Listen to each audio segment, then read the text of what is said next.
Ahora sí estamos. Buenos días. Mira, somos uno más. No, pero bueno. Bueno, ¿cómo andan el miércoles? ¿Cómo les fue a los que vinieron el lunes? Bien, ya está. Ahora tengo que esperar que pase la nota para hacer presentarlo. Pero ya está.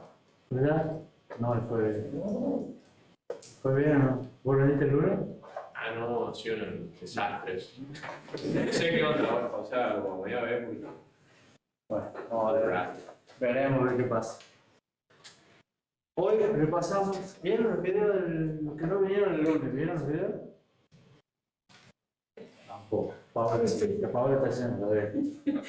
Supongo que va a ver el saludo. Sí. Ellos no han visto, no saben de qué estoy hablando. Vamos a hacer un repaso de qué es lo que vimos en la clase pasada. En la clase pasada empezamos con tema 4, dejamos todas las P de lado, empezamos a ver lo que son un bloque de 3 temas referidos a arquitectura del set de instrucciones. Lo primero que vimos es todo el tema pasado para ver qué es arquitectura del set de instrucciones. Y una de las primeras cosas que les conté yo es que está formada por 4 componentes, que son las celdas de memoria, que implica todos los lugares donde se almacena información de un procesador. O sea, ahí dice, tiene tantos registros, tantos tamaños, tantos registros de propósito general, tantos registros de propósito específico. Los de propósito específico son estos, se llaman así, sirven para tanto. Tantos lugares de memoria, tiene tantas direcciones de memoria, tiene un mapa de memoria que se usa así, tiene una entrada-salida con registros que eventualmente están mapeados en memoria y están mapeados en estos lugares, etcétera, etcétera. Todo lo que tiene que ver con almacenamiento. A su vez, después define todo lo que son los formatos de las instrucciones. Va a haber 1, 2, 3, 25 formatos. Los formatos van a ser así, van a tener estos campos, estos bits de opcode, estos operandos, van a ser 3 formatos, 5 formatos, lo que sea. Luego define todas las instrucciones. El ISA después dice, bueno, las instrucciones, empezamos por la 1, la 2, la 3, la 4, todas las instrucciones tienen que estar definidas completamente qué es lo que hacen. Y eventualmente algunas particularidades, como las que les conté yo al final de la clase, que nos repasaron, que son cuestiones como se hace el manejo de la pila, cómo son manejos de subrutinas, si hay detalles, se especifican también qué son esos detalles. ¿Qué más vimos? Vimos que a la hora de especificar las instrucciones tienen que especificar 4 cosas, siempre. Tienen que especificar qué operación se realiza, para eso se apoyan en un campo conocido que se llama el campo opcode, todos lo conocen, y después debe especificar siempre dónde están sus operandos. De algún modo tienen que especificar dónde están sus operandos fuentes. A su vez tienen que especificar dónde va a guardar el resultado de la operación, siempre, lo que es el destino. Y siempre tienen que especificar dónde está la próxima instrucción, de las cuales la mayoría de las veces esto es implícito porque es la siguiente. Pero igual tienen que decir, si no hay nada raro, se ejecuta la siguiente. Después vimos que todas las computadoras, todos los ISAs en general tienen 4 clases de instrucciones. ¿Alguno se acuerda cuáles son las 4 clases de instrucciones? ¿O alguno de los 4? Operaciones, salto. Sí, uno. De movimiento de información. Procesamiento y las extras. Muy bien. Las 4 son movimiento de datos, pasar datos de un lado a otro. Después, ese lado a otro normalmente es entre registros, registros en memoria, memoria en registros o en memoria en memoria. Siempre hay instrucciones de las instrucciones que pasan de memoria a registros. ¿Cómo se conocen? ¿Con qué nombre? Instrucciones load. Las instrucciones que pasan de registros a memoria son instrucciones store. Y las instrucciones que son registro-registro o memoria-memoria en general son instrucciones de tipo move, movimiento. Después están las instrucciones de procesamiento, las que agarran operandos, los transforman de algún modo y dejan un resultado. aritmética, lógica, desplazamiento, cualquier otro. El tercer tipo, lo que dijo Ana Lucía, son las instrucciones que alteran el control del flujo. O sea, que dicen, en vez de la siguiente, va para otro lado. Y esas nosotros las conocemos popularmente como saltos, que pueden ser condicionales o incondicionales. Y finalmente, la cuarta clase es instrucciones misceláneas, que son las que no entran dentro de ninguna otra tres, que siempre hay algunas instrucciones extra. Después les mostré que a la hora de definir un ISA, ustedes ya habían visto un ISA que tenía 3 operandos, pero hay otras arquitecturas de instrucciones, no es la única. Y les conté que hay una forma de clasificarla según la cantidad de operandos, y puede haber ISA de 3, 2, 1 y 0 operandos. En general, eso indica que tiene modos de direccionamiento para los dos operandos fuentes y el destino separado. Acá reutilizan una de las fuentes como destino. Y en general, la de una operando usa un registro adicional que se llama un acumulador, y la de 0 operando se necesita auxiliar, entonces usa la pila. ¿Vamos bien? ¿Alguna pregunta? Después vimos que siempre para todos los operandos hay que especificar modos de direccionamiento. Los modos de direccionamiento son técnicas o cómo se usa para acceder de manera eficiente a esos operandos. En general están relacionados mucho con los lenguajes de alto nivel para poder acceder de manera eficiente a las estructuras de datos de los lenguajes de alto nivel. Y normalmente vimos que los modos de direccionamiento, normalmente muchas veces, requieren una aritmética de direcciones, ya sea para calcular un índice, para hacer un post incrementado, siempre hay que hacer algún cálculo. Terminamos la clase pasada hablando de el stack. El stack es un método muy común para pasaje de parámetros. En general se usa, como dice ahí, para subrutinas. Se usa mucho para interrupciones, para excepciones. Y lo que les conté, digamos, como extra, es que el manejo del stack puede ser explícito o implícito. ¿Qué es explícito? Que dentro de la arquitectura de las instrucciones se dice, se va a manejar el stack, se va a manejar el stack de esta forma, ¿no? Y que incluye, por ejemplo, un registro específico para el manejo del stack, que se conoce como stack pointer, instrucciones específicas para el manejo del stack, como push y pop. Ahora, puede haber un manejo del stack que sea implícito, en el cual se diga a nosotros se va a manejar el stack, pero no tenemos ni el registro especial ni instrucciones específicas. Pero hay que manejarlo igual. ¿Por qué? Porque es un método muy común para pasaje de parámetros. ¿Alguna pregunta de lo que ha pasado? ¿Están listos como para tener el primer quiz del semestre? Bueno, menos mal que no van a tener el primer quiz del semestre. Vamos a arrancar con el tema siguiente, pero se han asustado, se han despertado un poco. La clase que viene, la clase que viene no es simpática. Ahí está. Hoy empezamos con el segundo de los 3 temas dedicados a la arquitectura de las instrucciones, que trata de diseño. O sea, el primero les mostré qué es, cosas que más o menos ustedes ya tenían una idea, una noción, ya habían visto un ISA porque les habían contado la arquitectura de las instrucciones. Ahora repasamos qué es y ahora vamos a ver cómo se diseña uno, cómo queremos que sea un ISA, o cómo sería deseable que sea un ISA.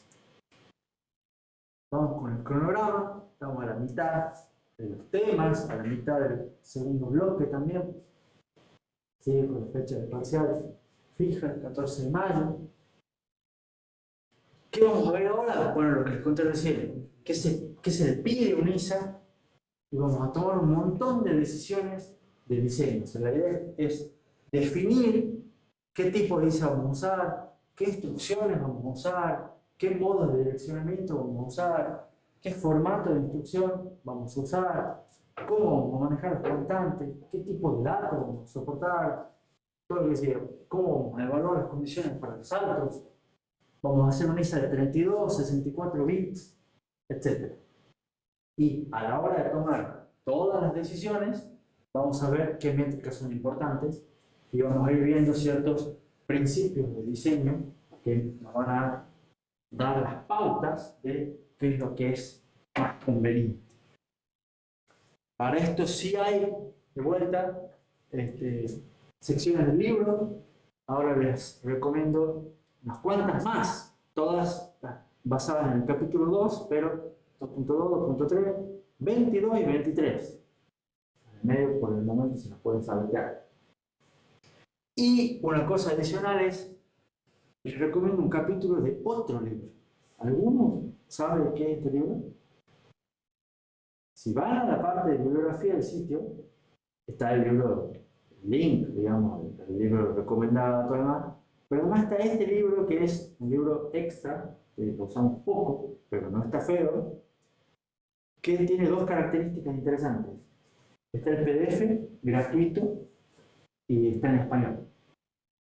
¿No? Entonces simplemente van, lo descargan, este es legal, por decirlo así, y pueden leer el capítulo 1, que no es corto, no es largo tampoco, debe tener unas 5 o 6 páginas, y con toda la furia. Y le ayuda a tomar ciertas decisiones de por qué se hacen así las cosas. Bueno, repaso. Performance. ¿Cómo se mide la performance? Quiero. Sí la sabés, quiero, sí la sabés. Por eso te pregunto. Era uno sobre la cantidad de periodos para sacar un producto del país. No. ¿Cómo se mide la performance? Uno sobre tiempo de ejecución. ¿Y cómo se mide el tiempo de ejecución? Cantidad de instrucciones por el CPI, por el tiempo. Exactamente. Estaba ahí. Lo que tenemos que hacer para medir performance es medir tiempo de ejecución. Tenemos que ser mínimo. Tiempo de ejecución es cantidad de instrucciones que se ejecutan, cantidad de instrucciones dinámicas que se ejecutan, multiplicado por la cantidad de ciclos promedio que demora en ejecutarse cada instrucción, multiplicado por la duración de cada uno de esos ciclos, que es el periodo T. Vamos a hacer la ecuación de siempre. Ahora, el diseño de ISA influye tanto en la cantidad de instrucciones, porque si tenemos instrucciones que hacen muchas cosas, puede hacer que nuestro programa tenga menos instrucciones. Entonces, un programa que tiene menos instrucciones va a tener menos acá, la cantidad de instrucciones. E influye también en el CPI. ¿Por qué? Porque a su vez, si tenemos instrucciones que son más complejas, pueden requerir muchos ciclos para ejecutarse. Entonces va a tener un CPI más alto. Entonces queremos instrucciones que tengan un CPI bajo, pero también queremos que la cantidad de instrucciones sea baja, en teoría. O sobre todo queremos que el producto sea bajo. El ISA influye en ambos factores, arquitecturas de instrucciones. Y un buen diseño trata de ser simple, trata de ser ordenado, trata de tener pocos formatos. ¿Por qué? Porque muchos formatos es complejo. Trata de que los formatos sean consistentes, o sea, que los datos estén más o menos siempre en el mismo lugar. ¿Por qué? Porque yo voy a saber dónde están los operandos. Yo ya sé que tengo que ir a buscar los operandos para tal lugar, ya sé que el opcode está siempre en el mismo lugar. Si no, tengo que andar buscando la decodificación, los operandos, todo más complicado. Los cables, las rutas que hagan van a ser más complicadas. La performance, a su vez, sabemos que la podemos mejorar usando técnicas de paralelismo y técnicas de pipelining, ¿no? Esas son para mejorar performance. Entonces, un buen diseño de ISA debería tener en cuenta técnicas de paralelismo y pipelining. Por eso las vemos antes, ¿no? Para que cuando yo les haga preguntas de qué conviene, te digan ¿cuál de los dos va a ser mejor para realizar el día de mañana? ¿Cuál de las tres ideas es mejor hacerlo en pipeline? O si hacemos esto en un pipeline, ¿qué problemas puede tener? ¿Se entiende? Para que ya lo vayamos teniendo más o menos en cuenta. Por ejemplo, hay que buscar que las instrucciones sean parecidas. ¿Para qué? Para que las tareas sean equilibradas y todas sean iguales, porque sabemos que en un pipeline es ideal que todas las tareas sean iguales, equilibradas. ¿Se entiende la idea? Entonces, ¿cómo queremos que sea un ISA? ¿Qué querríamos que tenga un ISA? Primero, un ISA debe ser completo. ¿Qué quiere decir que un ISA sea completo? Que tiene instrucciones para poder hacer cualquier programa. Acá no sabes que yo diga, uy, necesito escribir un programa. Bueno, necesito instrucciones de movimiento de datos, necesito instrucciones de procesamiento, necesito instrucciones de que alteren el control de flujo, para poder hacer un salto, para hacer un lazo, etcétera, etcétera. Entonces, ¿cuántas instrucciones creen que sería conveniente tener? 500. 500. Vale. Entonces, para Jero, un primer pantallazo, un número para que sea completo debe ser 500. Hay gente que se puso a pensar cuánto es la menor cantidad de instrucciones, cuánto es el óptimo, etcétera, etcétera. Y hay uno que hizo una tesis y probó que con una sola instrucción alcanza. Una sola instrucción, bien hecha, o sea, que a su vez haga, mueva datos, procese y altere el flujo, la misma instrucción, alcanza. Y además hizo con eso, para probar que alcanza, hizo un compilador. Que compila, por supuesto, que traducía el lenguaje de alto nivel a el ISA S de una única instrucción. Y corre el loop como para probar que funciona, digamos. ¿Estamos? A la larga es solamente una variante de la instrucción move, porque tenía que mover datos, procesarlo y saltar todo junto. Pero se puede. Por supuesto es ilegible, porque los códigos son todas las instrucciones iguales, pero se puede. ¿Está claro? O sea que con una se puede, pero entonces ¿cómo sabemos cuánto es un buen número? 500 es un montón, 500 es poco, 1 es poco seguramente, porque esto es solamente para fanáticos que se pueden hacer este tipo de cosas. Ya vamos a ver qué número es un buen número. Sin embargo, la idea es esta, tiene que ser completo, tiene que permitir hacer todo lo que necesita hacer. ¿Está claro? A su vez, debe ser eficiente. ¿Qué quiere decir que sea eficiente? Que si yo tengo instrucciones, las cosas más usadas las tengo que hacer lo más rápido posible. ¿Por qué? Por nuestra querida ley de Amdahl, que dice, si vas a optimizar algo, optimizar lo que más tiempo te lleve, lo que más usas. Entonces, lo que sean las instrucciones más rápidas, las instrucciones más usadas, esas las tenemos que hacer lo más rápido posible. ¿Está claro? A su vez, de instrucciones debe ser regular. ¿Qué significa que sea regular? Que yo tenga operaciones y modos de direccionamiento esperados. ¿Qué quiere decir eso? Quiere decir que si yo tengo, por ejemplo, una instrucción de suma que opera con 2 registros y guarda el resultado en otro registro, yo tengo una instrucción de resta. ¿Qué esperaría que tenga la de resta? Es igual, que tome 2 registros y lo guarde en un registro. ¿Se entiende? Puedo tener una suma que sume 2 posiciones de memoria, ¿no? Dos direcciones de memoria. Pero si tengo después una instrucción de, bueno, no voy a decir resta, tengo una instrucción de, ¿qué otra instrucción puede ser? Una instrucción AND, lógica. ¿Qué esperaría que tenga? Y bueno, si hay una, que la otra también tenga 2 posiciones de memoria. ¿Se entiende? Como que haga lo mismo, o sea parecido. ¿Me explico? En general se espera lo que dije recién, pocos formatos uniformes, de ser posible fijos. ¿Por qué? Porque un modelo que tiene ventaja, formato fijo.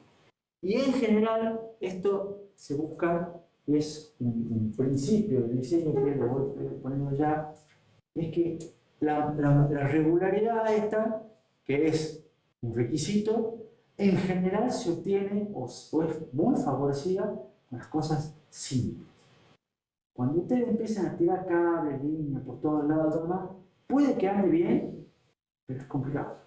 Cuando ustedes hacen una cosa simple, un dibujito sencillo y lo mantienen lo más simple posible, van a ver que es regular, es eficiente, etc. Entonces, tratemos de buscar las cosas siempre que la primera idea sea lo más fácil posible. Le podemos si alcanza, pero traten de tener ideas siempre lo más fácil posible. Y también tiene que hacer un buen uso de la memoria. Tiene que poder manejar datos, instrucciones, siempre en múltiples de bytes. ¿Por qué? Porque la memoria sabemos que es lenta y además suele ser escasa. ¿Dudas con respecto a esta diapositiva? Vamos bien. Bueno, comparemos, yo les conté la clase pasada distintos tipos de ISA y les dije que van a tener que hacer el práctico, que hoy se sube el práctico de esto, una vez que rindan, el paralelismo y pipeline, ¿así es? Vamos bien. Pero una especie de comparación rápida, supongamos que tenemos un ISA con todos los operandos en memoria. Tenemos un ABC en el cual accede a M de B, o sea, a la dirección de memoria contenida en B, a la dirección de memoria contenida en C, o sea que apuntada por C, suma los dos valores y los guarda en la dirección de memoria apuntada por A. Vamos, son tres operandos que son tres direcciones de memoria. ¿Se entiende qué es lo que hace? En general, ¿qué es lo que va a pasar con este tipo de ISA? Va a generar un cuello de botella de acceso a memoria. ¿Por qué? Porque la misma instrucción tiene muchos accesos a memoria. A su vez, como los operandos son direcciones de memoria, las direcciones de memoria suelen ser largas. Entonces esa instrucción que tiene, en principio, un opcode y tres operandos, va a ser una instrucción larga. ¿Qué implica que sea una instrucción larga? Que va a ocupar mucha memoria, ¿no? Que quizás requiera varios accesos para poder hacer fetch de esa instrucción, porque la instrucción es larga. ¿Se entiende? Supongamos que tengamos ahora un ISA con operandos que son mitad registro, mitad memoria. Por ejemplo, tengo un add R1A. ¿Qué es lo que hace este? Tiene la dirección A, accede a memoria, obtiene un valor, ese valor lo suma con el contenido del registro R1 y guarda el resultado en el registro R1. ¿Se entiende? Fíjense este, tiene primero la instrucción es más corta, tiene menos operandos. A su vez, los operandos son más cortos, porque uno de ellos es un registro, que se utiliza como fuente de destino. Entonces, especificar un registro, sabemos que los registros son más caros, entonces los registros hay menos, van a requerir menos bits.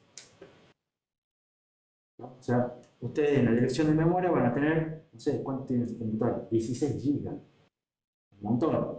¿Registro cuánto tiene? 32, por decir un número. ¿Se entiende? La cantidad de bits de direccionamiento acá es mucho más chiquita. Entonces, fíjense que eso es más fácil de codificar, menos longitud del programa, pero uno de los operandos se sobrescribe, ya sabemos eso. Y después también puede haber instrucciones de longitud y de duración diferentes según el operando. Si yo acá, como puede ser operando el registro de memoria, puedo tener quizás los dos en memoria, quizás los dos en registro. Entonces, según cómo sea la instrucción, va a tener distinta duración, distinta longitud. Eso es algo que tiene el Cortex, creo. Y con los modos de versionamiento, por ejemplo, para la suma, puede operar con registro o puede operar con operando en memoria, ¿puede ser? ¿No se acuerdan? O era solo con registro. Pero tenía variantes, me parece. Si no, otros ISA, otras arquitecturas de instrucciones, opera únicamente con registros. Add R1, R2, R3. ¿Qué es lo que hace? Obtiene el contenido de los registros, lo suma y lo guarda en otro registro. ¿Se entiende? ¿Qué característica tiene esto? La codificación es más simple, el hardware es más fácil.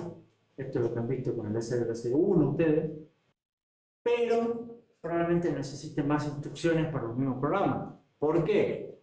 Porque antes de poder hacer esto, yo tengo que traer de memoria valores y cargarlos en el R2, cargarlos en el R3. O sea, deben estar instrucciones previas que me carguen los valores. Entonces, esa instrucción es más fácil, es más simple, pero necesito más instrucciones. La pregunta es, ¿cuál creen que es mejor? Y depende. Depende de qué. Y si la mayoría de todo, porque trabajar esta memoria, de ser muy trabajo de ir a buscar información a memoria, como en la primera. Para notar la cantidad de instrucciones que tengo que hacer, y que con la tercera instrucción, la verdad es que trabajo haciendo con registro, es mucho mayor a la que la primera. Ajá. Y por eso ahí ya la performance va a cambiar, digamos. Si solo trabajamos con registro, conviene la tercera, y si trabajamos con mucho dato de memoria, conviene la primera. Bueno, escucharon todo lo que dijo Matías. Matías dijo,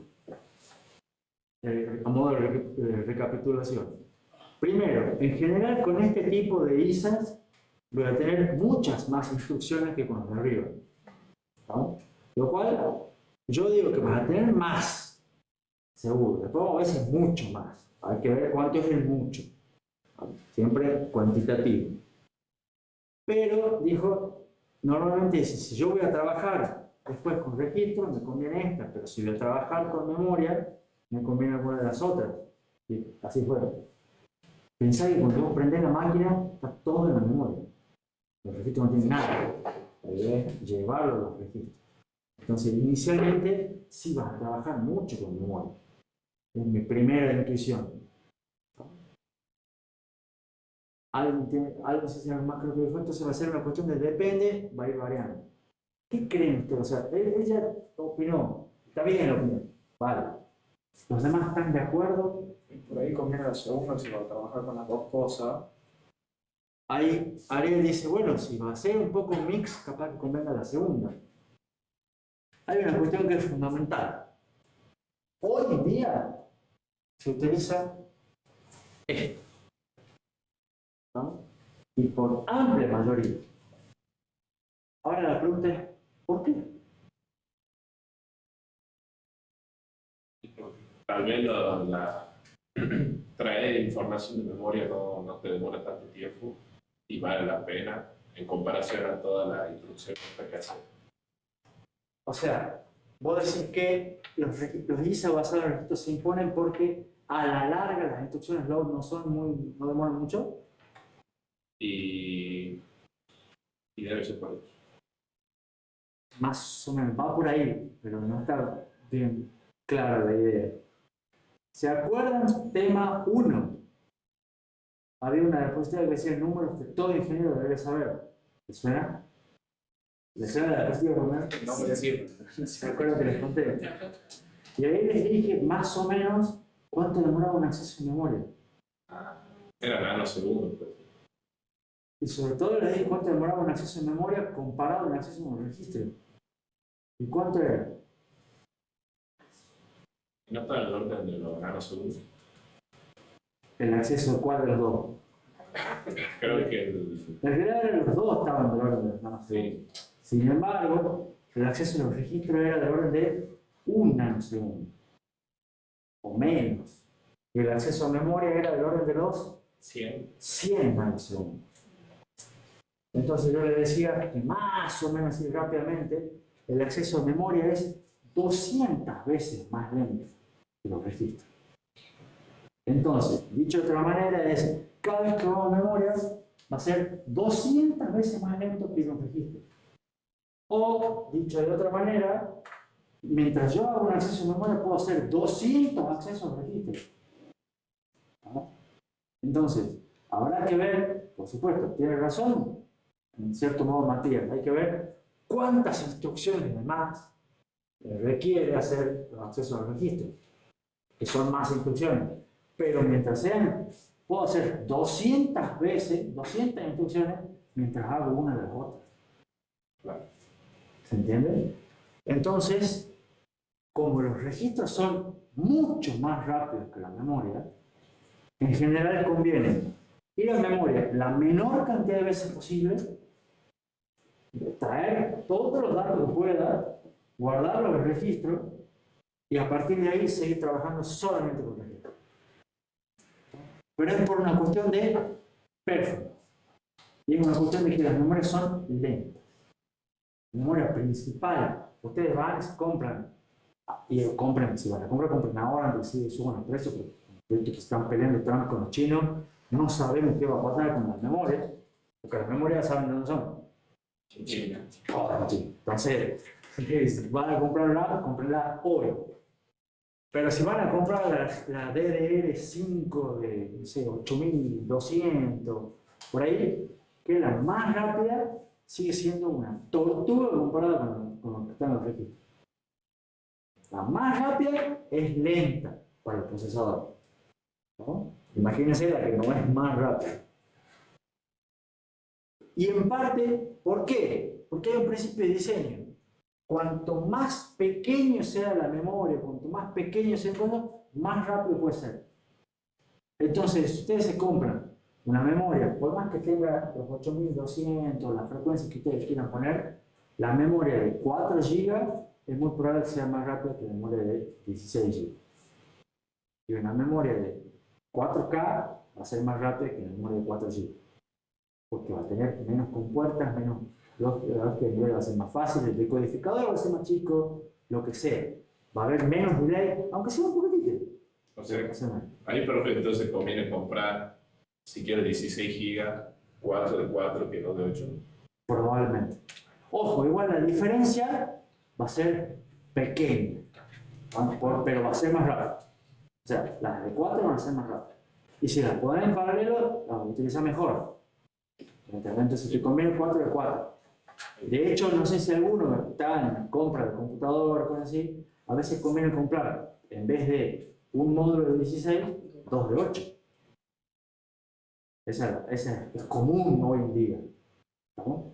Pero necesitas que tu motherboard soporte 2 de 8, necesitas configurar la BIOS para utilizarlas mejor, pero es mejor 2 de 8 que 16. El tema es que después te quedas corto, quieres comprar un módulo más, ya, si pones uno de 16 y uno de 8, ya queda Rainbow, ya queda impar, ya es complicado, entonces tienes que sacarlo de 8 con uno de 16, y es mucho más caro. ¿Se entiende? Pero en la teoría, si van a quedarse con 16, es mejor 2 de 8 que 1 de 16. ¿No? Entonces, en resumen, cuanto más pequeño, más rápido. Eso es un principio. Tratemos de mantener las cosas chicas. Los registros son mucho más rápidos. Y además, ¿por qué? Porque tener todos los registros permite que el compilador, que es bastante inteligente, pueda optimizar y hacer un montón de cosas. Que después les voy contando durante el resto del cuatrimestre. Pero les permite al compilador manejarse como él quiere. Y permite, con ecuaciones como a veces, tiene un ejemplo ahí, ustedes ya saben, ya han visto, diagrama de precedencia, y el diagrama, el compilador dice acá, a ver, yo sí tengo alguna dependencia por la resta, pero las multiplicaciones son todas independientes entre sí. Entonces, eventualmente podría lanzar y hacer las 3 multiplicaciones en paralelo, por ejemplo. ¿Entiendes? O podría decir, voy a sumar esto primero, sumarlo, y después resto el resultado, total, me da lo mismo. Y cambia las operaciones. Pero como el compilador ya tiene todos los datos en los registros, hace que se le da la gana. Y la acomoda el código para que haga la misma operación, pero de la manera que a él le conviene. ¿Se entiende la idea? Los compiladores, por si no lo saben, les adelanto un poco, pueden agregar instrucciones, pueden quitar instrucciones. Si ustedes agregan instrucciones, el compilador dice, esa instrucción que la puesto no, lo que quitar eso no sirve para nada. Y ustedes han escrito el código en el ensamblador, el compilador dice, no sé, yo lo decía de otra manera, y lo hacemos rápido. Pero son muy buenos los compiladores hoy en día. Pueden cambiar el orden de las instrucciones, pueden cambiar operandos. Ustedes dicen, restaban 1, no, yo decir que el reste ya 4. Pero si el resto no importa. Los compiladores son buenos. No vamos a hablar de compiladores, pero les voy contando algunas técnicas durante el resto del cuatrimestre. Entonces, dado que los ISA basados en registros se imponen, hoy en día la arquitectura que es dominante, el tipo de ISA que es dominante, se conoce como arquitectura de tipo load store. ¿Escucharon hablar antes? Debería, creo, porque el córtex es un load store. Pero no importa. ¿Qué significa una arquitectura de tipo load store? Que únicamente las instrucciones load y las instrucciones store son las únicas instrucciones que tienen permitido acceder a memoria. ¿No? O sea, no hay ninguna otra operación que no sea algún load o algún store que acceda a memoria. O sea, una suma que tenga un operando en memoria, no. ¿No? Todas las operaciones de procesamiento trabajan con registros, únicamente. ¿Está claro? Y esto es ideal para hacer un pipeline. Porque significa que todas las operaciones de procesamiento son todas iguales. Y que solamente va a haber dos instrucciones que son diferentes y que acceden a memoria. Entonces, a esas dos vemos qué vamos a hacer. Pero son solamente dos. Sin embargo, esto es una cuestión tecnológica. ¿Por qué? Porque yo les dije, ¿por qué se imponen los visas de tipo load store? Porque los registros son mucho más rápidos, son 200 veces más rápidos. ¿Qué pasa si el día de mañana las memorias DDR, como se conocen hoy en día, dejan de funcionar tal como son y son todos registros? Son tan rápidos como los registros. La memoria, alguien descubre una manera de hacerla 200 veces más rápida. Entonces, ¿va a valer la pena? ¿Valdrá la pena mantener el tipo de arquitectura, el tipo de ISA load store? No sé. En realidad, puede que sí, puede que no. Habrá que medir, habrá que hacer un ISA de otro tipo, probar los programas, compilarlo, ejecutarlo y ver cuál da mejor tiempo de ejecución. Siempre la idea es, no supongan, midan. ¿Vamos? Pero la respuesta es que no sabemos. Puede que sea eficiente, puede que sea mejor, puede que no. ¿Está claro? Hoy en día es así. Y desde hace 10 años es así. Este no está cambiando por el momento, que no hay memorias más rápidas. Perfecto. Sí. ¿Puedo volver a explicar por qué son ideales para el pipeline? El tipo load store, porque tiene dos características interesantes. Primero, si solamente tenés dos instrucciones que acceden a memoria, significa que todas las demás no acceden a memoria. O sea, que son parecidos. Todas las demás trabajan con los registros. Todas las demás van a ser más o menos parecidas. ¿Entendés? Entonces, voy a tener todas las instrucciones, que no sé cuántas son, pero van a ser muchas que son similares, porque sea lo que sea que hagan, van a trabajar con registros. ¿No? Y va a haber solamente dos que van a trabajar con la memoria. Entonces después veamos qué hacemos con esas dos. ¿No? Entonces en principio no vas a tener mitad y mitad, no vas a tener sumas que algunas accedan y otras no. Todas las sumas son iguales. Todas las restas van a ser como las sumas. Todas las instrucciones de procesamiento van a ser todas iguales. ¿Salud? ¿Se entiende? Entonces, en principio, va a ser que la mayoría de las instrucciones sean de la misma forma, mismo tipo de bolsa de ropa, excepto vos. ¿No? ¿Alguna otra pregunta? Ahora, ¿cuáles incluimos? Hemos dicho recién que tenemos que el ISA sea completo. Que sea completo, ¿cuántas instrucciones? No sé, 500 kilohertz, buena aproximación. Yo les dije como extremo con un alcance. Bueno, ¿cuáles ponemos?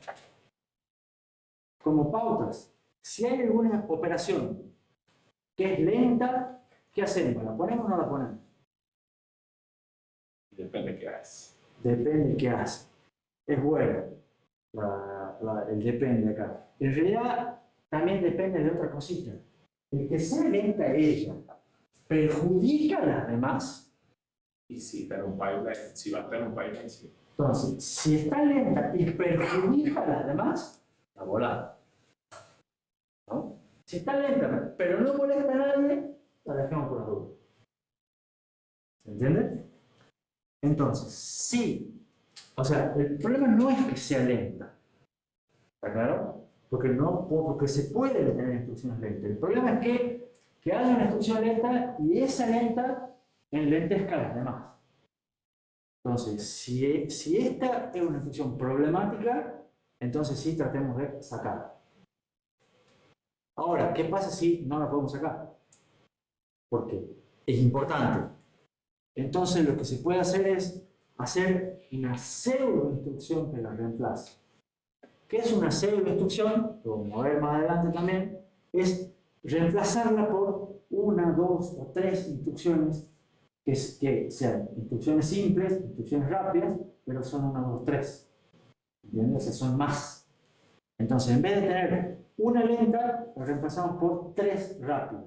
Que a la larga, las tres rápidas demoran lo mismo, pero a nivel de ISA es mejor que sean tres simples. ¿Entienden? Y dice acá que el ensamblador las expanda. Esto es el programa ensamblador. O sea, primero está el compilador, que después está el ensamblador que traduce de lenguaje assembly al lenguaje máquina. Va a decir, acá me ha puesto esta, pero en realidad la voy a poner a estas otras tres, que son tres instrucciones de verdad. Después vamos a ver ejemplos, no se preocupen. Entonces, ¿qué podemos hacer? Bueno, hay que ver si son lentas, hay que ver cuáles son necesarias. ¿Qué se puede hacer? Medir. Vamos, siempre, esto es una de las ideas importantes del día de hoy. Medir, no quedarse con la idea. Agarremos varios programas en alguna arquitectura de instrucciones que tenga todas las instrucciones posibles y veamos cuáles son las que más se usan. ¿Está claro? Entonces hay gente que se puso a hacer esos estudios, se puso a hacer transparente esas observaciones y encontró lo siguiente. Más o menos hice esta tabla. ¿No? ¿Qué tiene esta tabla? Las 10 instrucciones más usadas. ¿Y cuáles son? Veamos rápidamente. Un logo, sabemos qué significa un salto condicional, instrucción de comparación, instrucciones de store, instrucciones de suma, una instrucción AND, lógica, una resta, un movimiento entre registros, instrucciones de llamado a subrutina y el retorno de subrutina. Un salto. Las conocen a todas. Y con esta frecuencia siempre relativo. 20% son estas, etcétera, etcétera. Acá, ¿qué observación de la tabla? Fíjense que las 10 instrucciones más usadas suman un 96% del total. O sea, pensemos un segundito. El 96% de las instrucciones que ejecuta es una de estas 10. O sea que en principio, si yo digo, bueno, entonces voy a poner 500 instrucciones. ¿Para qué están las otras 490? Me explico, las voy a usar muy poco. ¿Se entiende? Entonces, esto me da la pauta de que un ISA no necesita o no necesitaría en principio 500 instrucciones. ¿Por qué? Porque la mayor parte del tiempo uso pocas. Está bien, seguramente voy a necesitar más de 10, pero probablemente un número ande en 20, 50. ¿Está claro? Porque las más usadas están cerca del orden de 10, o sea, con el 96% de las instrucciones utilizadas caigo en 10. ¿No? El 4% restante, bueno, pongamos 30 más. ¿Sigue? Y además, fíjense otro detalle. Estas instrucciones no son instrucciones de potencia, instrucciones de cálculo trigonométrico, instrucciones que hagan cosas muy estrambóticas. Son instrucciones simples. O sea, yo les conté cuáles son, ustedes me dicen, sí, las conocemos más o menos todas, porque hago comparaciones, una operación lógica AND, una llamada en subrutina. Son instrucciones comunes. Entonces, ¿qué es lo que tenemos que hacer? A estas 10 instrucciones tienen que ser las que vuelven, las más rápidas posibles. De esa manera, imagínense si ustedes utilizan un Number con un F de 96%. ¿Está claro? ¿Me siguen hasta acá? Esas instrucciones tienen que ser las más eficientes, las más rápidas. Además son simples. Esas tienen que ser el foco que pongamos. Lo mismo. ¿Qué modos de direccionamiento les ponemos a las instrucciones? ¿Se acuerdan cuántos modos de direccionamiento había? Un montón. Un montón, bueno, 10. El otro día con Jorge como estaba haciendo el repaso, me acuerdo de 8 nomás. Por ahí el 7, 8, ¿se acuerdan? No hemos llegado a encontrar las 10, pero son por ahí. Debe haber algunas que están faltando. ¿Cuáles ponemos? ¿Cuáles les ponemos a la instrucción A?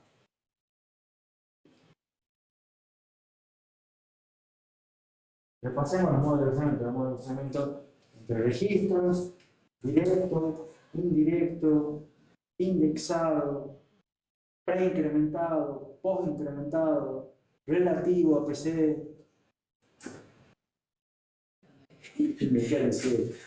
Bueno, debe haber más. Seguro que hay más, pero no me lo acuerdo. Y cada instrucción tiene que tener solamente un tipo de direccionamiento. De hecho, eso no pasaba con el Cortex. Había sumas que tenían esto y sumas que tenían el otro. Las que más se usan, ¿verdad? Igual que la instrucción. Ah, me gusta, me gusta. Entonces, ¿qué hemos hecho acá? Medir. Agarremos un coso y evaluemos. ¿Cuáles son las que más se usan? Y obtener un valor. ¿Qué es lo que me sugiere Ariel acá? En vez de decir, me gusta este o me gusta el otro, este es más importante. Lo que tenemos que hacer es medir. ¿Está claro? No se queden con la idea de, este debe ser muy bueno, este está genial, me sirve por un montón de cosas. Midan. O sea, alguien dijo, hagamos una máquina que tenga muchos modos de direccionamiento. Agarremos varios programas que se usan, los compilemos y veamos qué modo de direccionamiento usan. Y llegó a esta tabla, en los cuales tenemos modo de direccionamiento indexado, inmediato, registro indirecto, el escalado, eso era según lo que nos faltaba, que multiplica por una constante, o sea, el índice lo va multiplicando por una constante. Memoria indirecta, otro modo de direccionamiento que también no mencioné. Y obtiene más o menos esos valores. Medio, mínimo, máximo. ¿Qué conclusión saco yo de esa tabla? El 88% de las veces se utilizan 3 modos de direccionamiento. Entonces, de vuelta. Primero, ¿para qué quiero tener muchos modos? Si la mayoría de las veces, 88%, uso 3. Y segunda conclusión, a estos 3 que vuelven, porque son los más usados. ¿Se entiende? Entonces, principio de diseño para las instrucciones y para los modos de direccionamiento. Midamos los casos más comunes que sean donde nosotros pongamos el foco, los más usados, los más rápidos. ¿Me siguen hasta acá? Una más. Sí, un par de estudios más. Son 2. ¿Preguntas antes de dar la cuestión? ¿Qué tipo de formato elegir? Esto hace referencia a los formatos de instrucción. Los formatos de instrucción pueden tener longitud fija o longitud variable. Ustedes, en general, han visto en el SRC1 que tenían 2 formatos, y los formatos eran de longitud fija. En el Cortex, no sé si han visto muchos formatos. ¿Han visto? Creo que no. En general, también es de longitud fija. Entonces, ¿por qué? Porque son buenos los de longitud fija. ¿Qué significa que tenga un formato de longitud fija? Cuando el formato es de longitud fija, significa que todos tienen el mismo tamaño. Todos los formatos tienen la misma cantidad de bits. Idealmente con campos similares. O sea, es decir, yo voy a tener un opcode acá, voy a manejar un formato con 2 registros, otro con 3 registros. Pero los 2 registros van a estar ubicados más o menos en el mismo lugar y van a tener el mismo tamaño, apunta al mismo cantidad de registros. El operando de memoria va a estar en este lugar, va a tener tal tamaño, pero van a ser parecidos. Los formatos que tienen longitud variable, en realidad la longitud va a depender de la cantidad de operandos y del modo de funcionamiento. Entonces ahí va a ser variable la cosa. El objetivo de este tipo de formatos es minimizar, o era minimizar el tamaño del programa en memoria. Por ejemplo, el ISA X86, que es uno de los ISA dominantes hoy en día, es un formato de longitud variable y tiene instrucciones que ocupan 1 byte. Su instrucción ocupa solamente 1 byte y otras instrucciones que llegan hasta los 15 bytes de longitud.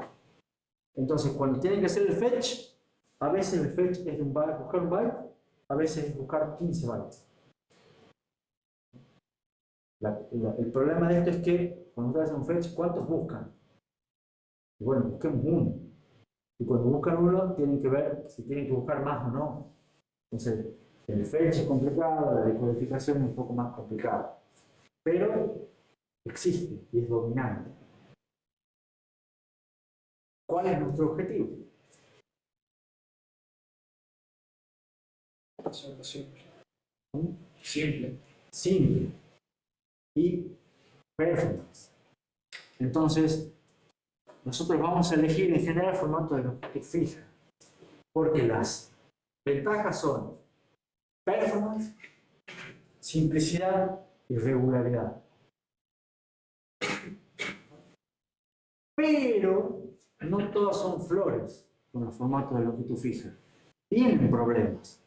Un problema es que tienen menor densidad de código, que implican que en general necesitan más instrucciones. Pero hemos dicho, bueno, esto nos va a aumentar la cantidad de instrucciones. Pero en principio, como es más simple y demás, nos va a llevar a que, a pesar de tener más instrucciones, el tiempo de ejecución sea menor. ¿Está claro? Y el otro problema que tienen es que tienen menor posibilidad de ampliación. ¿Por qué? Y bueno, como la longitud es fija, yo digo, voy a usar una longitud de tantos bits, X. ¿No? Bueno, voy a poner tantas instrucciones con tantos formatos, tantos operandos. El día de mañana quiero agregar instrucciones, las agrego, no hay problema. El día de mañana quiero volver a agregar instrucciones, bueno, capaz que también puedo agregarlas. Pero mientras sea el tamaño fijo, no puedo seguir agregando cosas indefinidamente, porque tengo un tamaño fijo. Entonces, en algún momento, eventualmente, me voy a quedar sin bits. No voy a poder agregar más. Entonces, como que tiene una fecha de vencimiento, tiene un límite a las cosas que pueden agregar el día de mañana. Usted dice, bueno, pero ¿cuántas veces voy a ampliar? Cuando ustedes hacen un ISA, tienen que pensar que tienen que durar muchos años. Piensen, por ejemplo, X86, que es de la década del 70. ¿Vamos? ARM es de la década del 90. Ya tiene 30 años de vigencia. Con variantes, con cosas, pero viene de hace muchos años. Entonces tienen que pensar que esto va a durar mucho tiempo. ¿Qué es lo que está de moda hoy en día? Está de moda una especie de mix. Es, formato de longitud fija es mejor, pero nos limita. ¿Qué podemos hacer? Tengamos 2 longitudes fijas. ¿No? Entonces, bueno, dicen, pero 2 longitudes fijas ya no es fija. Sí, es verdad, es variable, pero es variable entre 2 posibilidades, no es cualquier número. ¿No? Entonces, ahora se manejan, por ejemplo, por instrucciones de 32 bits y de 16 bits. O instrucciones de 32 bits y de 64 bits. Entonces, son 2, o sea, no es una única longitud fija, pero no es que tampoco es variable de cualquier número. Entonces, de esa manera, logra obtener ventajas de ambos esquemas. Mantienen simplicidad, mantienen regularidad, tienen buena performance y posibilitan algo de posibilidad de ampliación y pueden mejorar la densidad del código. ¿Está claro? ¿Alguna pregunta? Eso de 32 y 16 bits eran, por ejemplo, el Cortex. Por ejemplo, el Cortex. Exactamente. El SAM2 tiene este esquema. Muy bien, Jorge. Y yo, digamos, en el código puedo cambiar lisa dinámicamente y usar otras instrucciones. A ver, ¿cómo? Por ejemplo, el código ensamblador, Sí. digo, bueno, quiero usar tantas instrucciones, pongo un tipo cambio. Sí. Y más abajo digo, bueno, ahora quiero cambiar de lisa. En general, no vas a escribir el programa para el mismo ISA. Va a ser eventualmente o el procesador o el ensamblador el que te va a decir, ah, acá conviene usar esta, acá conviene usar esta otra. Y te las va a ir o mezclando o intercalando uno y uno. Pero normalmente no lo hace el programador. Eso ya se lo hace a nivel software o a nivel hardware. Pero sí dije el que más le conviene. ¿Sí? Según cuál seas, vos podés ponerle a un compilador, le puedes poner una opción de, che, compilámelo, pero para que minimice el tamaño del código. Entonces, capaz que tú utilices solamente instrucciones de 16 bits para que sea todo más chiquitito. Y algunas de 32 que no tengan reemplazo. Puede ser una opción de compilación. ¿Entendés? Sí. ¿Alguna otra pregunta? Pero es buena la observación. Así el Cortex que estoy utilizando. Porque es algo que está de moda actualmente. ¿Hacemos un recreo? Sí, hacemos.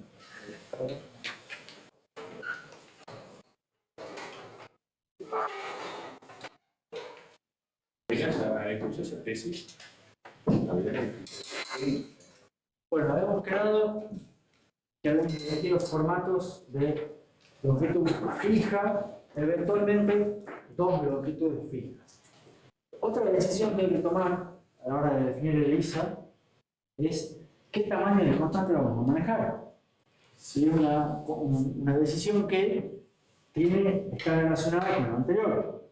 O sea, tenemos formatos en principio de longitud fija. Entonces, en determinada cantidad de bits vamos a tener que poner el opcode, los operandos, y eventualmente uno de esos operandos puede ser una constante. Ustedes ya lo han trabajado eso con el Cortex, con el SLC, etc. ¿Qué tamaño le ponemos a constante? Entonces, si la hacemos muy chica, porque le damos pocos bits, vamos a tener pocos números posibles. Si le ponemos muchos bits, va a ser una instrucción muy larga. Entonces, ¿qué conviene? Y la respuesta no es lo hagamos más chico, lo hagamos más largo. La respuesta es miramos, ¿no? Evaluemos, agarremos programas, comparemos y veamos qué tipo de constantes usan, ¿no? Entonces, midiendo se ve que lo que son desplazamientos, cuando hacemos índice más desplazamiento, en general el 1% es de más de 16 bits.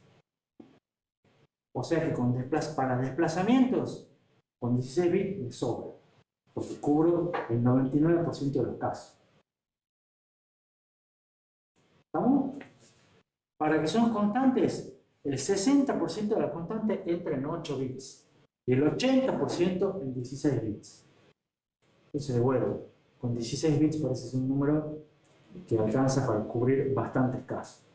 Sin embargo, no cubre todos los casos, porque eventualmente vamos a tener que manejar constantes más grandes. ¿Qué hacemos con las constantes más grandes? O sea, está bien, sabemos que las más comunes las manejamos, entonces ponemos una constante de 16 bits, o de lo que sea. Con eso manejamos el caso más común. Pero eventualmente, necesitamos una constante más grande. ¿Qué hacemos? ¿Hacemos un formato más ancho? Y dividimos la operación que queremos hacer, la tenemos que hacer en dos instrucciones. Exactamente, por ahí va. Entonces, en general, no no conviene que, por el caso menos común, cambiemos el formato. ¿Se entiende? Lo que conviene hacer es, lo hagamos de otra manera. Agreguemos alguna otra instrucción, agreguemos alguna cosa para hacer que sea una combinación de instrucciones. Prefiero agregar más instrucciones. ¿Por qué? Porque si modificamos acá, modificamos el formato, modificamos a todas las instrucciones. ¿Se entiende? Y esto, en general, hemos dicho que si alguien perjudica a las demás, no lo vamos a hacer. Entonces, lo vamos a manejar como combinaciones de instrucciones. No castigar a la mayoría por la minoría. ¿Vamos? Una observación que se saca midiendo, que la constante más usada de todas las constantes es 0. Se lo usa un montón. Entonces, ¿qué se puede hacer? Que si es muy usada, lo que se puede hacer es la pongamos en un registro. Y tengamos siempre el 0 ya disponible como operando. Y no perdamos espacio para poner una constante 0 que, además, no es que tiene mucha información, sino que es un 0. Entonces, la tengamos siempre como un registro. ¿Qué problema tiene? Y bueno, tengo un registro menos. Es el registro 0 que siempre es 0. Es el registro 0 que siempre vale 0. ¿No? ¿Por qué se usa el registro 0 que siempre vale 0? Porque la constante 0 se midió y se llegó a la conclusión que es una constante que se usa muchísimo. Entonces, en vez de manejarla como constante, la manejamos como registro y permite menos bits, porque es más corto especificar, y más rápido. Ya la tenemos disponible. Siempre. ¿Se entiende? ¿Preguntas? ¿Qué más? ¿Qué tipo de datos vamos a manejar? Es otra decisión que hay que tomar. Y acá la respuesta general sí es, y bueno, depende de qué es lo que queramos hacer. Normalmente puede haber manipulación de bits. Es decir, che, necesito manejar estos bits por acá, estos bits por allá. Lo más común es manejar enteros y caracteres. Y los enteros y caracteres se manejan en 8 bits, 16 bits, 32 bits y 64 bits.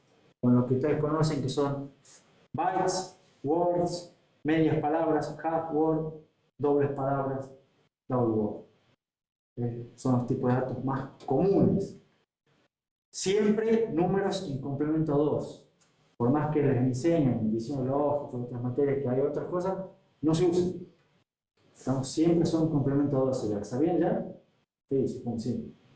¿Complemento 2? Complemento 2 y que solamente se usa complemento 2. ¿Por qué? Por una cuestión de aritmética. Aritmética binaria. El 75% de las veces se usan datos enteros de 32 bits. Entonces vamos a enteros de 32 bits. Es donde tenemos que poner el foco. Punto flotante. ¿Saben lo que son datos de punto flotante? Sí. ¿Todos saben o Jero no sabe?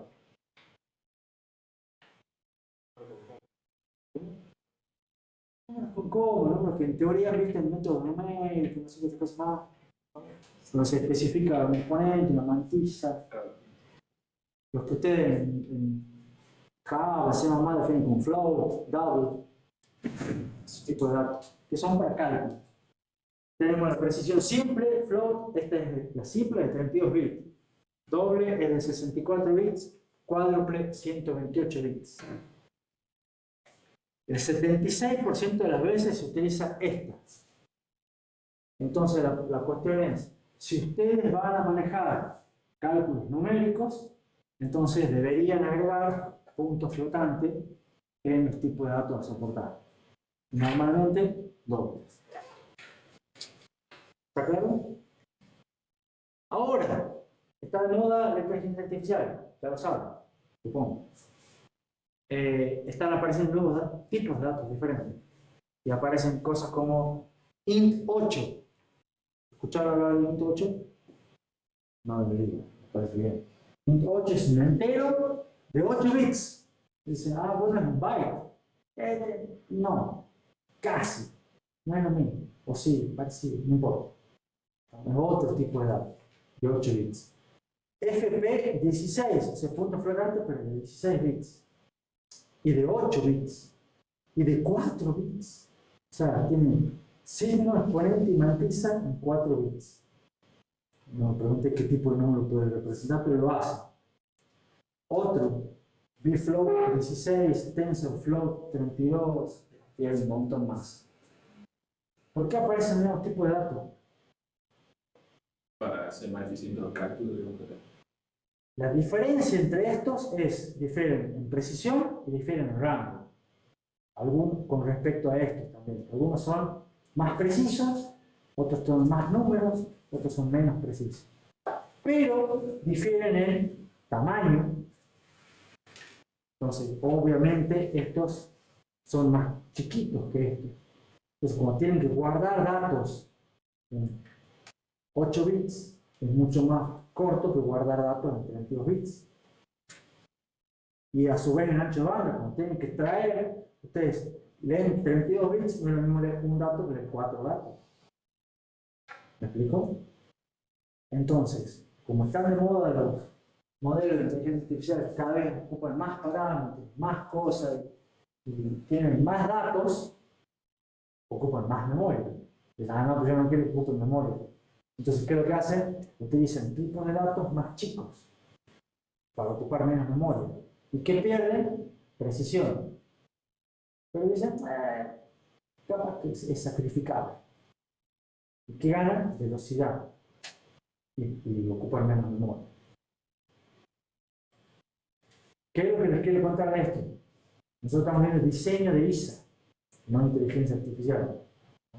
Entonces, lo importante es, ¿qué datos ustedes tienen que evaluar? ¿Qué tipo de datos voy a utilizar yo? Si yo voy a utilizar esto, voy a tener que poner para acá. Si voy a utilizar esto, voy a poner puntos flotantes. Si no voy a utilizar puntos flotantes, no me preocupa. Si no voy a hacer inteligencia artificial, no me preocupo por esto. ¿Se entiende? Ustedes van a elegir qué datos van a soportar. Si solamente van a hacer inteligencia artificial, capaz no me preocupo de esto. ¿Se entiende? Ustedes van a tener que tomar la decisión de cuál soportar. Nosotros, en la materia, vamos a ver esto, entero de 32 bits, porque es más fácil. No lo vamos a complicar con puntos flotantes.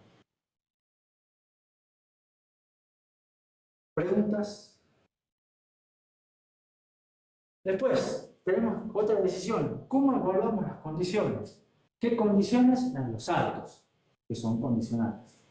¿Cuál es la manera común que ustedes conocen para evaluar las condiciones de saltos? Mediante códigos de condición. ¿Saben lo que son los códigos de condición?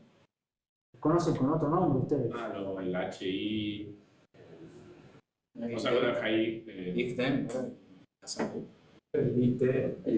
No, no es ni el IP. El less igual, el less. Esos son los tipos de salto. Por ahí va. Pero, ¿qué son los códigos de condición? ¿Qué es lo que evalúa IT o el less than y demás? ¿Cómo? Compare. Los compare, ¿qué es lo que hacían? O sea, la relación entre dos. Lo que hacían era modificar flags. Right.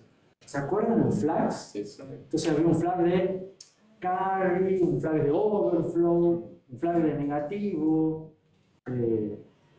no me acuerdo qué flag hay, pero eventualmente modifican algún registro que tiene esos valores. ¿Quiénes setean el código de condición? Algunas instrucciones aritméticas. Por ejemplo, una resta. Entonces hago una resta, si el resultado me da 0, activo un flag. ¿Está claro? Y las instrucciones de salto van y evalúan ese flag. Che, yo me voy a fijar si el resultado da 0, una comparación con 0, un salto si 0. Entonces me voy a fijar, ¿está activo el flag de 0? Sí, entonces salto. ¿Vamos? Los códigos de condición llevan a que los programas tengan menos instrucciones, pero ocurre que lo deben haber visto con el Cortex, no todas las instrucciones cambian todos los flags. Entonces ustedes tienen instrucciones que modifican el flag, instrucciones que no modifican el flag. Entonces había que ver si cuando ustedes escribían el código ponían uno en el medio, pero yo puedo poner esta, porque esta no modifica el flag, entonces después puedo hacer ir un libro, ¿o no? Sí. A su vez, esto dificulta un poco la implementación en Python. ¿Por qué? Porque este registro, que tiene los flags, se lee y se escribe en distintos momentos. Porque el que los escribe son las instrucciones aritméticas. Las que los lee son las instrucciones de salto. Son instrucciones diferentes. ¿Se entiende? Entonces, ahí hay una dependencia en el registro de escritura, una dependencia que no se ve simplemente. Porque ustedes van a tener una instrucción de resta y una instrucción de salto. La instrucción de resta escribe en un lado, el salto devuelve otra cosa.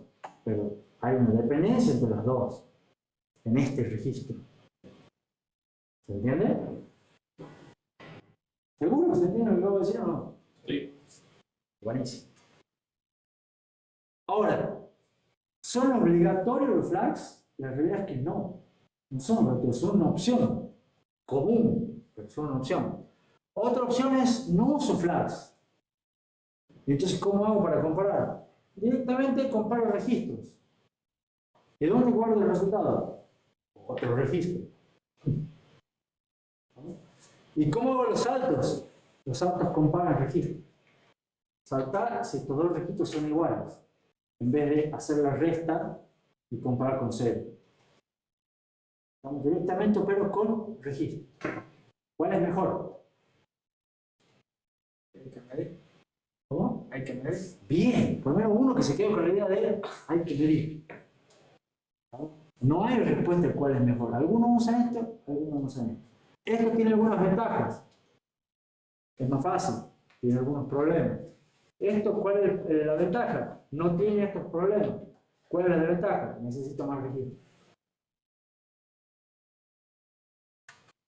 Algunas consideraciones adicionales. En general, la mayoría de los destinos y los saltos son cerca. Siempre los saltos saltan cerquita de la instrucción de salto. Entonces, es muy utilizado el direccionamiento relativo a PC, que usted conoce. Por ejemplo, con al menos 8 bits para el desplazamiento. Con 8 bits alcanza para el desplazamiento de los saltos. Eso permite saltar 128 instrucciones hacia adelante o hacia atrás. Nótese instrucciones y no bytes, que depende de cuántas sean las instrucciones. Pero ¿qué pasa si queremos saltar más lejos?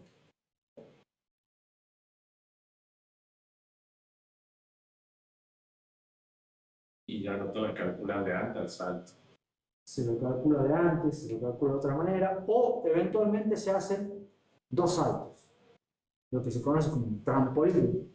¿Escucharon alguna vez? El término sí, pero no sé si en computación. Saltan a algún lugar intermedio y de ahí saltan al lugar más lejos. En general, cuando hay programas de enteros, el salto condicional por igual o por distinto es por lejos el más usado. O sea, el branch equal es mucho más usado que el branch less than, que el branch greater than, el branch greater or equal, etc. Todas las combinaciones posibles de lógica, el que se usa es igual o distinto, por lejos. ¿Qué es lo que vamos a hacer nosotros? A este salto, que sea el más rápido. Los otros después vemos. ¿Se entiende? ¿Qué más? Hay que ver dimensiones de Lisa. Los más comunes son arquitecturas de instrucciones de 32 bits. ¿Qué implica que un Lisa sea o se conozca como una arquitectura de instrucciones de 32 bits? Implica que el tamaño de los operandos enteros es de 32 bits. El tamaño de las instrucciones normalmente es de 32 bits. El tamaño de las direcciones de memoria es de 32 bits. Y el tamaño de los registros es de 32 bits. Esto es que ustedes ya han visto algunas cosas. También hay esas más pequeñas, como por ejemplo thumb. pero internamente tienen cosas de 32 bits. O sea, a veces hay ISAs de 16, pero que a veces hacen cosas de 32. O combinación de 16 y 32, como hablábamos recién. Son dos. También hay ISAs de 64 bits, recientes entre comillas, en los cuales todos estos tamaños de arriba son todos de 64 bits. Son más, instrucciones más grandes. Por ejemplo, X86-64 del 2003, ARMv8 del 2015. Fíjense, acá yo les digo, esto es un ISA de 64 bits, pero las instrucciones no son de 64 bits. Porque les conté que este tiene instrucciones entre 1 y 15 bytes. ¿No? Pero, sin embargo, todo el resto de las cosas es de 64 bits. ¿Está claro? ¿Por qué? Porque este tiene formato de longitud variable. Este tiene formato de longitud fijo. Entonces, estas instrucciones sí son de 64 bits. ¿Está claro? Y de todas maneras, eso depende del formato de la longitud. No necesariamente las otras cosas seguro se mantienen constantes. ¿Cuál es la principal motivación para elegir un ISA de 32 o de 64 bits? La respuesta no la iban a saber y es el direccionamiento a memoria. O sea, es cuando ustedes quieren a cuánta memoria pueden acceder. ¿Cuánto es el espacio total de direcciones?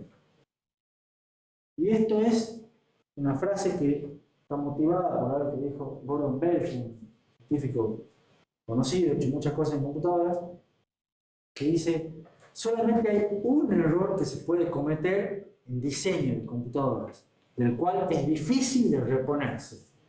Es no tener suficientes bits para el direccionamiento de la memoria. Y este es un error que quizá algunos de ustedes, más grandes, han experimentado y han sufrido recientemente, cuando era el cambio de Windows XP.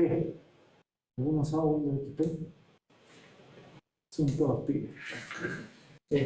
Pasó en la época de que había Windows, sistema operativo popular, cuando demás, eran todos de 32 bits, computadores de 32 bits, etcétera, etcétera. Y tenía el límite de que 32 bits cuenta el máximo de memoria direccionable. Claro, son rápidos con los números. Si tengo una dirección de memoria de 32 bits, cuenta la máxima cantidad de memoria que yo puedo direccionar. 2 a la 32. 2 a la 32. Bien, ¿cuánto es 2 a la 32? 4.294 minutos. ¿No saben hacer cálculos más rápido? 2 a la 32 por propiedad de la potencia es 2 a la 2 por 2 a la 30. ¿Está claro? 2 a la 2 es 4. Y 2 a la 30 es 2 a la 10 es kilo, 2 a la 20 es mega, 2 a la 30 es giga. Entonces 2 a la 32 son 4 gigabytes de memoria.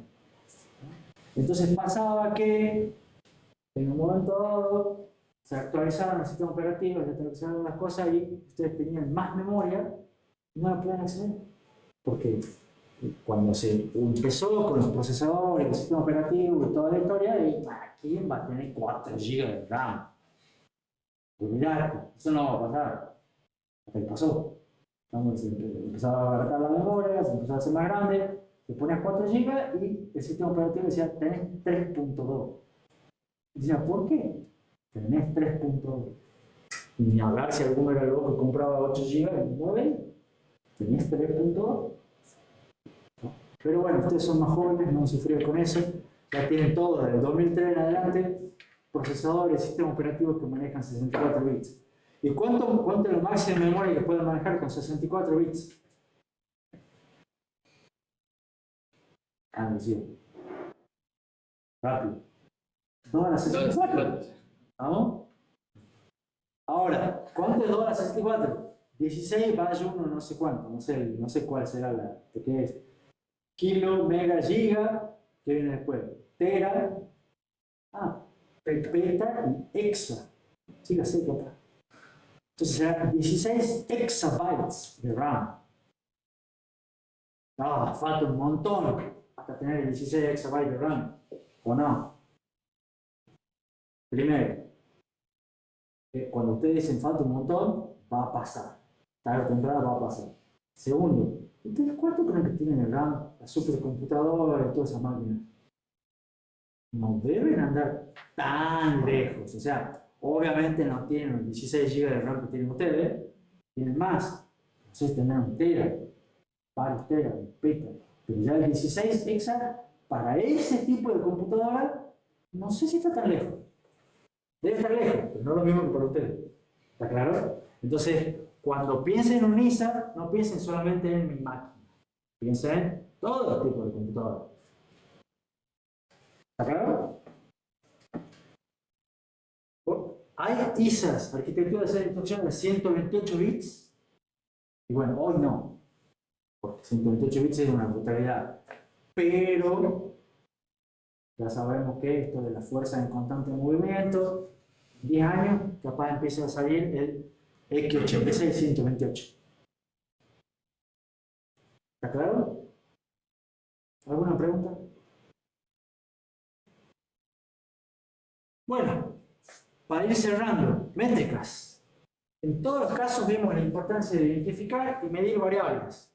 Una métrica adecuada provee buenos objetivos y no se puede mejorar lo que no se puede medir. Por supuesto, los distintos tipos de computadoras son distintos y van a requerir tener distintos requerimientos de performance, power y coste alto. Inclusive, cuando es un sistema embebido, uno sabe exactamente qué es lo que va a ejecutar. Entonces, idealmente puedo elegir, digo, este dato sí, este dato no, esto acá, esto no, y puedo elegir qué características quiero. En general, para comparar los ISA, hay varias métricas. Y esas son algunas de las que se usan. Tamaño del programa, cuánto ocupa, o sea, los códigos que yo escribo, cuánta memoria ocupan, cuántas instrucciones ejecutan, cuántos accesos a memoria hacen. Esto es importante porque sabemos que la memoria es lenta. ¿Cuánto es la cantidad de ciclos promedio por instrucción? De todas esas métricas, ¿cuál es la mejor? Tiempo de ejecución. Tiempo de ejecución del procesador. No compren espejitos de colores. Siempre. ¿No? Porque esa es la métrica de manera perfecta. Entonces, las métricas tienen que ser perfectas. La primera, tiempo de ejecución. ¿No?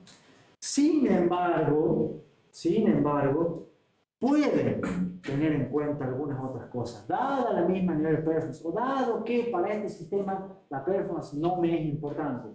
¿Qué otras cosas podría considerar? Coste. En ISA pequeño y simple favorece implementaciones pequeñas.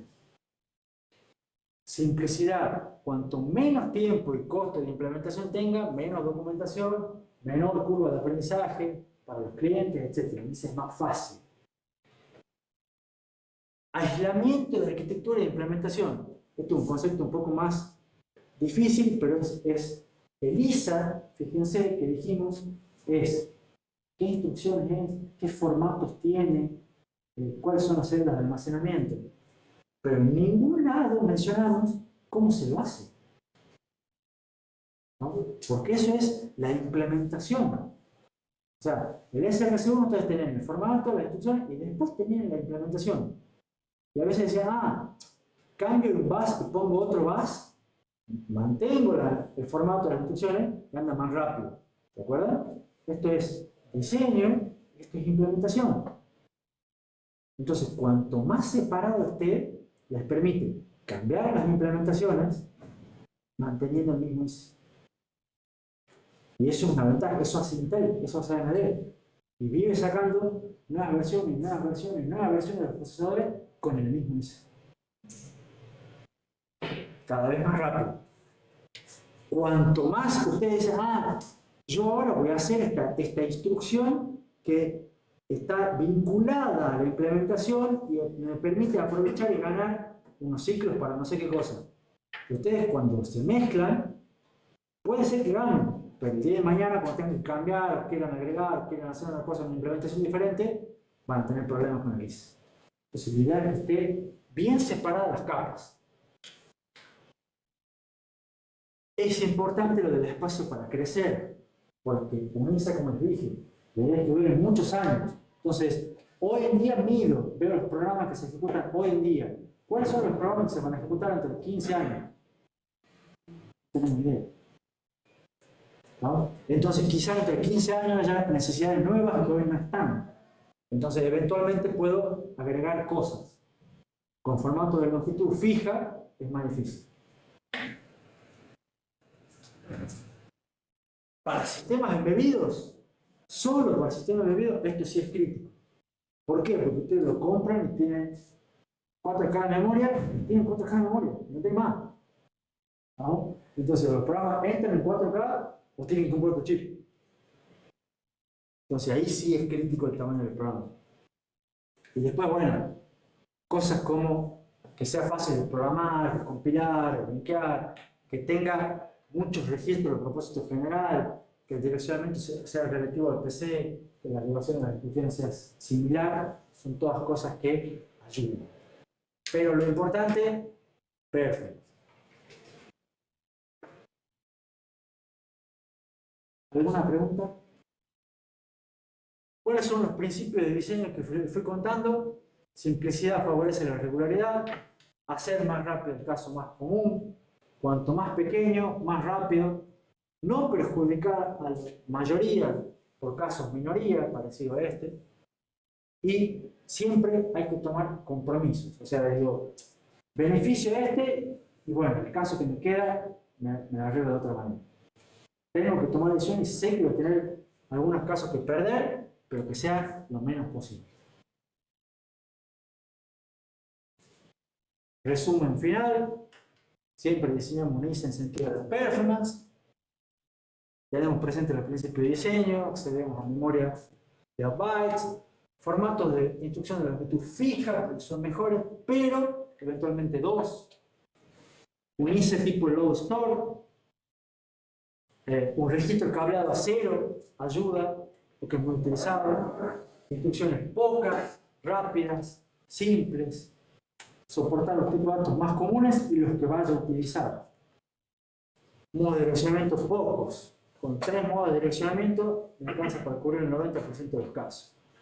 Y en general, si buscamos maximizar performance, no se usa el registro de flags. ¿Alguna pregunta? Bueno, creo que me queda.